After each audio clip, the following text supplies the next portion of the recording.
ബാ പോവാ. നമ്മൾ ഇന്ന് പോകുന്നത് കർണാടകയിലെ മുരുടേശ്വര ക്ഷേത്രത്തിലാണ്. അപ്പോൾ ഇനി മുമ്പത്തെ വീഡിയോയില് നമ്മള് മൂകാംബിക ക്ഷേത്രത്തിൽ പോയിട്ടില്ലേ വിശേഷങ്ങളെല്ലാം ആയിരുന്നു. ആടുന്ന് ഇനി നമ്മ നേരതാ ഇങ്ങോട്ടേക്കാണ് വരുന്നത്. ഇങ്ങോട്ടേക്ക് വരാനുള്ള ഒരു കാരണം എന്താന്ന് വെച്ചാല് ഇവിടെ ഒരു വലിയ ശിവന്റെ രൂപമുണ്ട്, അതുപോലെ തന്നെ ഒരു വലിയ ക്ഷേത്രവും കൂടി ഉണ്ട്. അപ്പോൾ ഇത് രണ്ടും ഒന്ന് കാണാന്ന് വിചാരിച്ചിട്ടാണ് വരുന്നത്. ബാ എന്നാ നമുക്കിന്ന് മുരുടേശ്വര ക്ഷേത്രത്തിലേക്ക് പോവാം.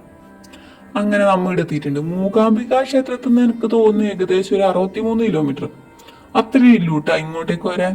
ഈ ഒരു ക്ഷേത്രത്തിൽ വരിക എന്നുള്ളതിനേക്കാളും ഇതൊരു നല്ല സ്ഥലമാണ് കേട്ടോ കാണാൻ വേണ്ടിയിട്ട്. നമുക്ക് ഇങ്ങനെ കാണാൻ വരാൻ തന്നെ നല്ല സ്ഥലമാണ്.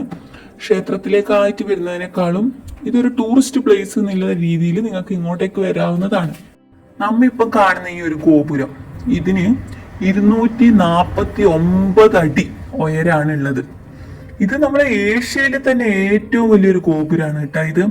അതുപോലെ തന്നെ നമ്മളിതാ ഇതിന്റെ ബാക്ക് സൈഡിൽ നമ്മൾ കാണുന്നു, ബാക്ക് എന്ന് പറയാൻ പറ്റില്ല, കുറച്ചൊരു സൈഡായിട്ട് കാണുന്ന ഈ ഒരു ശിവന്റെ ഈ ഒരു രൂപം, അതും അതുപോലെ തന്നെ അതിന് ഒരുപാട് പ്രത്യേകത ഉണ്ട് കേട്ടോ. അത് 123 അടി ഉയരമില്ല, ലോകത്തിലെ തന്നെ രണ്ടാമത്തെ വലിയ ശിവന്റെ രൂപമാണ് ഇവിടെ നമ്മൾ കാണുന്നത്. ഇത് ശരിക്കും സ്ഥലം എന്ന് പറഞ്ഞാല് ഈ ഒരു സ്ഥലം ഇതൊരു അരയ ഗ്രാമമായിരുന്നു. കണ്ടോ, ഇതിപ്പോ അറബിക്കടലാണ്. അറബിക്കടലിന്റെ ഒരു സൈഡിലാണ് ഇതില്ലത്. ഇപ്പൊ രാമനാഥ ഷെട്ടി എന്ന് പറയുന്ന ഒരു നിർമ്മാതാവ്, അയാളിങ്ങനെ എന്തല്ലോ ഇങ്ങനെ പാലോ ബിൽഡിങ്ങെല്ലാം ഉണ്ടാക്കുന്ന ഒരു വലിയ കോൺട്രാക്ടർ ആയിരുന്നു.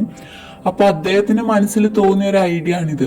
ഇവിടെ ഇങ്ങനെ ഒന്ന് പണിതാല് അത്ര സൂപ്പർ ആയിരിക്കും ഉള്ളത് ആദ്യമായിട്ട് തോന്നിയത് അദ്ദേഹത്തിനാണ്. കുന്തളഗിരി കുന്നിന്റെ മുകളിലാണ് നമ്മളിപ്പോ കാണുന്ന ഈ ശിവന്റെ രൂപമുള്ളത്.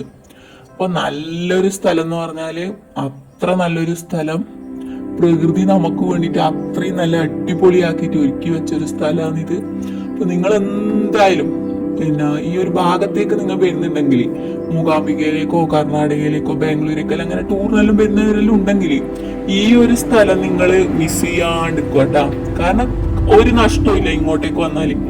ഇതെല്ലാം നമ്മൾ ശരിക്കും പറഞ്ഞാൽ ഫീൽ ചെയ്യേണ്ടതാണ്. നിങ്ങൾക്ക് ഇതിപ്പം ഞാനിങ്ങനെ വീഡിയോയിലെല്ലാം എടുത്ത് കാണിച്ചു തരുമ്പോൾ നിങ്ങൾക്ക് ഇത് എത്രത്തോളം അത് കിട്ടുന്നുണ്ട് എന്ന് എനിക്കറിയില്ല. പക്ഷെ ഇവിടെ വരുമ്പം നമുക്കത് ശരിക്കും അത് നമ്മൾ അനുഭവിക്കണം. അതാണ് ഇങ്ങനെയല്ല ഒരു മഹത്തായ ഒരു നിർമ്മിതി.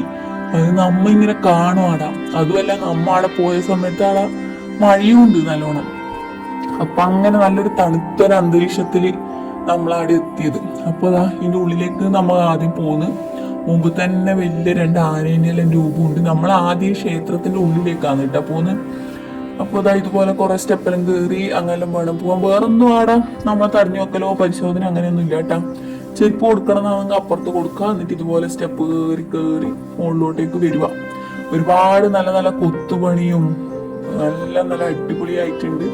ഉള്ളിലേക്ക് വരുമ്പോ എന്താ ഇങ്ങനെ മണിയടിക്കാനുണ്ട്, പിന്നെ കുറെ ദൈവത്തിന്റെ രൂപങ്ങളെല്ലാം ഉണ്ട്.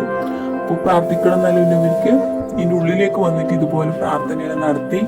അതുപോലെ തന്നെ അതിന്റെ സൈഡിൽ നമുക്ക് എന്തെങ്കിലും വഴിപാട് വാങ്ങണമെന്നുണ്ടെങ്കിൽ അവിടെ പോയിട്ട് പൈസ കൊടുത്തിട്ട് അത് മുറിച്ചിട്ട് നമുക്ക് ഇവിടുന്ന് വഴിപാടും കഴിക്കാം. പിന്നെ ഇവിടെ അന്നദാനം ഉണ്ട് കേട്ടോ. അവിടെ ഉച്ചക്ക് അന്നദാനം ഉണ്ട്. അപ്പോൾ നിങ്ങൾക്ക് ഇവിടുത്തെ ഫുഡ് ഇഷ്ടപ്പെടുമോന്ന് അറിയില്ല. ഫുഡ് ഇഷ്ടപ്പെടുന്നുണ്ട് എന്നാണെങ്കിൽ നിങ്ങൾക്ക് ഇവിടുന്ന് അന്നദാനം എല്ലാം കഴിഞ്ഞിട്ട് പോകാവുന്നതാണ്. ഇതൊരു വലിയ നന്ദിന്റെ പ്രതിമയാണ് കേട്ടോ. അത് കുറെ ആൾക്കാർ ഇവിടെ ഇങ്ങനെ ഇരുന്ന് പൂജാരികളിലും വർത്താനം പറയുകയെല്ലാം ചെയ്യുന്നുണ്ട്. ഇപ്പൊ നമ്മളിവിടെ എത്തുമ്പോഴേക്ക് ഇടാം എന്തോ പൂജ നടക്കുന്നുണ്ട് ഉള്ളില്. എന്തോ ഇവിടെ എത്തി കുറച്ചു നേരം കഴിയുമ്പോഴൊക്കെ തന്നെ അത് തുടർന്നു. വളരെ സെറ്റപ്പ് എന്നെല്ലാം പറഞ്ഞാൽ കണ്ട അത്ര നല്ല സെറ്റപ്പിലാണ്. ഓരോ മുക്കും മൂലി എന്ന് പറഞ്ഞ പോലെ ഇട ഉണ്ടാക്കിയിട്ടുള്ളത്. മഴ ഇങ്ങനെ പെയ്തോണ്ട് നിൽക്കുന്നുണ്ട്. അത് എനക്കൊന്നും ഒരു കണക്കിന് നന്നായിതാ. ഇതിലേ കൂടി ഇങ്ങനെ ക്യൂ നിന്നിട്ട് വേണം നമ്മൾ അങ്ങോട്ട് പോവാൻ ചോറിനാൻ. ഇവിടെ എന്തെല്ലാന്ന് വഴിപാടില്ലത് എന്നെല്ലാം എഴുതി വെച്ചിട്ടുണ്ട്. അതിന് നമ്മൾ ആദ്യം പൈസ മുറിച്ചിട്ട് നമുക്ക് ആടുന്ന് വഴിപാട് വാങ്ങിയിട്ട് പോവാം. അതുപോലെ ഈ ഒരു വലിയ ക്ഷേത്രത്തിന്റെ ചുറ്റിലായിട്ടും കുറച്ച് കുറച്ച് കുഞ്ഞു കുഞ്ഞു ക്ഷേത്രമെല്ലാം ഉണ്ട്. ആടെയെല്ലാം പോവും പ്രാർത്ഥിക്കുകയും എല്ലാം ചെയ്യാം. ഫുഡ് കഴിക്കേണ്ടത് ആ ഒരു ഭാഗത്താണ് കേട്ടോ. അപ്പൊ നമ്മൾ മുകളിലേക്ക് കണ്ടില്ലേ, കയറി കയറി അങ്ങോട്ടേക്ക് പോയിട്ടാണ്. കല്ലിലെല്ലാം എന്താ എന്തിനോ കൊത്തി കൊത്തി ആനയും ദൈവത്തിനെയും എല്ലാം അങ്ങനെ ആക്കി വെച്ചിട്ടുണ്ട്. നല്ല രസം തന്നെ കാണാൻ. ചുറ്റിലും നടന്ന് കാണാൻ എന്ത് രസം നോക്ക്. അതിൽ ആ ഗോൾഡൻ കളറിൽ ഇങ്ങനെ കുറെ കൊത്തി വെച്ചിട്ടുണ്ട്. അല്ലാണ്ടുണ്ട് കുറെ. നമ്മൾ വരുന്ന സമയത്തും ഇതിന്റെ മുമ്പിൽ എന്തോ പെയിന്റ് അടിക്കാനെല്ലാം അവരങ്ങനെ എന്തെല്ലോ കെട്ടി വെച്ചിട്ടെല്ലാം കണ്ടിനി. പക്ഷെ ഇത് സംഭവം സൂപ്പറാണ്. നിങ്ങൾ ഇത് കാണുക തന്നെ വേണം വന്നിട്ട്. അത്ര പൊളി സാധനം എന്ന് പറഞ്ഞാൽ അത്ര അടിപൊളിയായിട്ട് ഉണ്ടാക്കിയത്. ഇതിപ്പോ അതിന്റെ ചുറ്റിലില്ലതാണേ, ഓരോരോ കുഞ്ഞു കുഞ്ഞു ക്ഷേത്രങ്ങള്. മെയിനായ ക്ഷേത്രത്തിന്റെ സൈഡിലായിട്ട് ഇങ്ങനെ ചുറ്റിലുമായിട്ട് കുറെ കുഞ്ഞു കുഞ്ഞു ക്ഷേത്രങ്ങളുണ്ട്. അങ്ങനെയുള്ള സ്ഥലത്തേക്ക് കൂടെ നമ്മ ഇങ്ങനെ നടക്കുമ്പോൾ കാണുന്നതാണ് ഇതെല്ലാം. ഓരോരോ രൂപങ്ങളെല്ലാം ദൈവത്തിന്റെ എല്ലാം ഇങ്ങനെ ആക്കി വെച്ചിട്ട് ചില്ലിൻ്റെ ഉള്ളിൽ ഇങ്ങനെ കൂട്ടി കൂട്ടി വെച്ചിട്ട് കാണുന്നുണ്ട്. നല്ല രസമുണ്ട് കേട്ടോ ഇതെല്ലാം കാണാനും. അങ്ങനെ നമ്മ നടന്ന് അതെല്ലാം കണ്ട് ഓരോ ദൈവത്തിന്റെ അടുക്കെല്ലാം പോയി. നന്ദിക്കെല്ലാം വേണ്ടിയിട്ട് സ്പെഷ്യലായിട്ടുണ്ട് ഇവിടെ. ഒരു അമ്പലം കണക്ക് തന്നെയാണ് ഇതുപോലെ ആക്കി വെച്ചിട്ടുള്ളത്.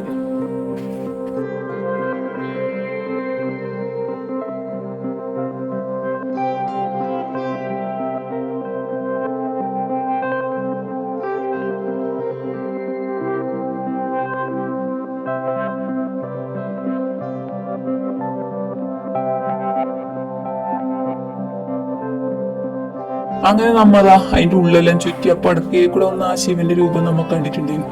അങ്ങനെ നമ്മൾ തിരിച്ചു വരുമ്പോ കേട്ടോ ഞാനിത് നോക്കിനി. ഈ നമ്മ പോയ വയ്ക്കന്നെ ഇത് ഉണ്ടായിരുന്നു. പക്ഷെ പോകുമ്പോ ഞാനിത് അത്ര ശ്രദ്ധിച്ചിട്ട് അന്നറിയില്ല. ഇവിടെ ഒരു വലിയ ചെമ്പകം വരുണ്ടായിരുന്നു. അതിന്റെ മുകളിലുണ്ട് ഇങ്ങനെ കുറെ വളയിൽ ഇങ്ങനെ കോർത്തിട്ടിട്ട്. അതൊന്നാന്ന് എനിക്കറിയുന്നില്ല, എന്തെങ്കിലും ഉണ്ടാവും. കണ്ട, ഇതാണ് ശ്രീ ഡോക്ടർ RN ഷെട്ടി എന്ന് പറയുന്ന ആളെ ഫോട്ടോ ഇവിടെ കൊടുത്തിട്ടുണ്ട്. അദ്ദേഹത്തിന്റെ മൈൻഡിലാണ് ഇങ്ങനെ ഒരു സംഭവം ആദ്യമായിട്ട് തോന്നിന് കേട്ടാ. ഇപ്പൊ നമുക്കിവിടെ ഒരു ലിഫ്റ്റ് ഉണ്ട്, അതിൽ 20 റുപ്യ കൊടുത്ത് ക്യൂ നിന്നാൽ അവർ നമ്മളെ ലിഫ്റ്റ് കയറ്റി നമ്മളെ ഒരു 18ാമത്തെ നിലയിലെ മുകളിൽ കയറി പോയിട്ട് ആടുന്ന ഒരു ജനലിന്റെ ഉള്ളൂടെ നോക്കിയാൽ നമുക്കിതാ ഇങ്ങനെ ഇത്രേ കാണാൻ പറ്റൂ.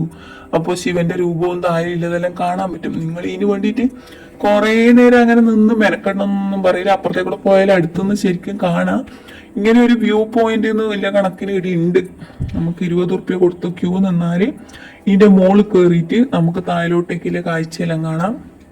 അതുപോലെ ആ ശിവന്റെ ആ രൂപം ഇതിന്റെ മുകളിൽ നിന്ന് ഇങ്ങനെ കാണാൻ വേണ്ടി പറ്റും. അപ്പൊ അതങ്ങനെയെല്ലാം പോയി അതെല്ലാം കണ്ട് നമ്മ അങ്ങനെ തിരിച്ചു വന്നത്. ആ ചോറുണ്ടിട്ട് നമ്മളതിന് നേരെ അടുത്തതായിട്ട് പോകുന്നത് ഈ ശിവന്റെ പ്രതിമയുടെ അടുത്തേക്കാണ് കേട്ടാ. അപ്പൊ ഞാൻ നേരത്തെ പറഞ്ഞു, ലോകത്തിലെ തന്നെ ഏറ്റവും വലിയ 2ാമത്തെ ശിവരൂപമാണിത്. 123 അടി ഇതിന് ഉയരമുണ്ട്. അങ്ങനെ ആ സ്റ്റെപ്പ് കേറി എൻ്റെ പോ അതിൻ്റെ അടുത്തേക്ക് എത്തുമ്പോഴേക്ക് അതെങ്ങനെയാണെന്നത് ഫീൽ ചെയ്യുന്നതെന്നൊന്നും നിങ്ങളോട് ഇപ്പൊ എനിക്ക് പറഞ്ഞുതരാൻ പറ്റില്ല. അതൊരു പ്രത്യേക ഫീലാണ് കേട്ടോ. അത്ര വലിയൊരു രൂപത്തിന്റെ മുമ്പിലേക്ക് നമ്മൾ എത്തുകയെന്നുള്ളത്. നമുക്കിനി അതിന്റെ ഉള്ളിലേക്കും കയറി പോകാനുള്ള സൗകര്യമുണ്ട്. ആ വലിയൊരു ശിവരൂപത്തിന്റെ ഉള്ളില് നമുക്ക് അവര് ഭൂകൈലാസ കേവ് എന്ന് പറഞ്ഞിട്ട് ഒരു സംഭവം ഉണ്ട്. അതെന്താന്ന് വെച്ചാല് ഈ ഒരു ക്ഷേത്രം ഇവിടെ ഉണ്ടാവുന്നതിനെ കുറിച്ചുള്ള ചരിത്രമെല്ലാം ആടെ അവര് ഇങ്ങനെ പ്രതിമ പോലെയെല്ലാം ആക്കി വെച്ചിട്ട് നമ്മളെ കാണിച്ചു തരും. അപ്പൊ നമ്മളങ്ങനെ ഇതിന്റെ ഉള്ളിലേക്ക് ഇനി കയറി പോകാനുള്ള പരിപാടിയാണ്. ഉള്ളിലേക്ക് പോയി നോക്കിയിട്ട് വരതാ. തിരിഞ്ഞു നോക്കുമ്പോ നമ്മ ആദ്യം കണ്ടത് അതിപ്പുറത്തൊന്നും കാണാൻ എന്ത് വൃത്തിയാണെന്ന് പറയാൻ കഴിയില്ല. അങ്ങനെ ആദ്യം നമ്മൾ കാണുന്നത് ഈ നന്ദീന്റെ പ്രതിമയാണ്. ആദ്യം നമ്മൾ നന്ദീന്റെ പ്രതിമേന്റെ അടുക്കാണ് എത്തുക. ഇവിടുന്ന് ഇത് കാണാൻ ഒരു പ്രത്യേക ഭംഗി തന്നെയുണ്ട് കേട്ടോ. നമ്മൾ ആദ്യം കണ്ട ഈ സംഭവം എന്ത് വൃത്തിയാന്ന് നോക്കുക. എത്ര നല്ല അടിപൊളിയാണ് ഇവിടുത്തെ പ്രകൃതി.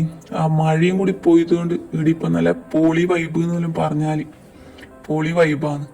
ഏതെല്ലോ സ്റ്റേറ്റിൽ നിന്നുള്ള ആൾക്കാരെ ഇവിടെ പോയാൽ ഞാൻ കണ്ടു. ഇവിടുന്നല്ലോ ആൾക്കാർ പല കോലത്തിലുള്ള ആൾക്കാർ ഇവിടെ വന്നിട്ടുണ്ട്. ഈ ഒരു സംഭവം ഒന്ന് കാണാൻ വേണ്ടിയിട്ട്. അങ്ങനെ നമ്മൾ ഇതിന്റെ ഉള്ളിലേക്ക് കയറിയിട്ടാ. അതിന്റെ ഉള്ളിൽ ഇതാണ് ഈ ഒരു ക്ഷേത്രത്തിന്റെ ചരിത്രമാണ് ഇത്. പണ്ട് രാവണൻ തപസ് ചെയ്ത് ശിവനെ പ്രത്യക്ഷപ്പെടുത്തിയിട്ട് ശിവന്റെ രൂപം സ്വന്താക്കാൻ വേണ്ടിയിട്ടായിരുന്നു. അപ്പൊ എന്ത് ചെയ്തു, ബാക്കിയെല്ലാ ദൈവങ്ങൾക്കും ഭയങ്കരമായിട്ട് പേടിയാവാൻ തുടങ്ങി. രാവണൻ ഇനി ഈ ലോകം തന്നെ തെച്ചും പിടിച്ചടക്കുമോ എന്നൊരു വലിയൊരു പേടി കണ്ട. അതാണ് ഇത് സംഭവം. രാവണൻ തപസ് ചെയ്യുന്നത്. രാവണൻ അത്രയും അടിപൊളിയായിട്ട് തപസ് ചെയ്തിട്ട് ലാസ്റ്റ് ശിവൻ പ്രത്യക്ഷപ്പെടാണ്ടിരിക്കാൻ പറ്റുന്നില്ല. ശിവൻ പ്രത്യക്ഷപ്പെട്ടു. വരം ചോദിച്ചേരാന്ന് ശിവന്റെ രൂപം വേണമെന്നും പറഞ്ഞ് അങ്ങനെ അതും കൊടുത്ത്. പക്ഷെ ഇത് കയ്യുമെന്ന് താഴെ വെക്കാൻ പാടില്ല. താഴെ വെച്ചാൽ പിന്നെ പോയി പറഞ്ഞു. അപ്പോഴേക്കിതാ മഹാവിഷ്ണുവിന്റെ അടുക്കെല്ലാം പോയിട്ട് നാരദനല്ല ഈ കാര്യം പറഞ്ഞു. നമ്മളെല്ലാം കാര്യം പോക്കായി. അങ്ങനെ പോയി. പക്ഷെ രാവണ ലാസ്റ്റ് എല്ലാരും കൂടി പറ്റിച്ചു. മഹാവിഷ്ണു സൂത്രപ്പണി കാണിച്ചിട്ട് വൈകുന്നേരമാക്കി പെട്ടെന്ന്. അപ്പൊ രാവണൻ വിചാരിച്ചു വൈകുന്നേരം ഇല്ല പൂജ ചെയ്യണമെന്നും വിചാരിച്ചിട്ട് അപ്പൊ ഇതേടി നിലത്തും വെക്കാൻ കഴിയില്ല, പൂജ ചെയ്യാൻ പറ്റുന്നില്ല, സന്ധ്യാവന്തനൊന്നും ചെയ്യാൻ പറ്റുന്നില്ല. അപ്പൊ ഗണപതി രൂപം മാറി വന്നിട്ട് അപ്പൊ ഗണപതിനെ കണ്ടേരം വിചാരിച്ചു ഇതൊരു പാവം ചെക്കനല്ലേ എന്ന് വിചാരിച്ച് ചെക്കൻ ലക്ഷം കൊടുത്ത് പൂജ ചെയ്യാൻ വേണ്ടിയിട്ടെല്ലാം കൂടി നോക്കുമ്പോഴൊക്കെ അത് ആദ്യം നേരം വെളുത്തിട്ട് തന്നെ അന്നേരാന്ന് രാവണൻ ഇത് കാര്യം മനസ്സിലായത്. അങ്ങനെ രാവണൻ തിരിഞ്ഞു പോയി നോക്കുമ്പോഴേക്ക് കുഞ്ഞിത് താഴെ വെച്ചിന്. പോയില്ലേ കാര്യം.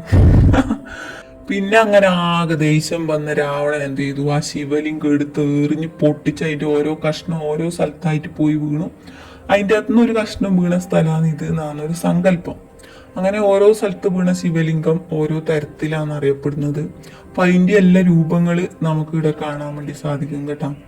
അപ്പൊ ആ കഥയെല്ലാം ഈടില്ലേ ഈ ഒരു ഇതിലൂടെ അവർ നമുക്ക് പറഞ്ഞു തരാൻ വേണ്ടിയിട്ട് ശ്രമിക്കുന്നത്.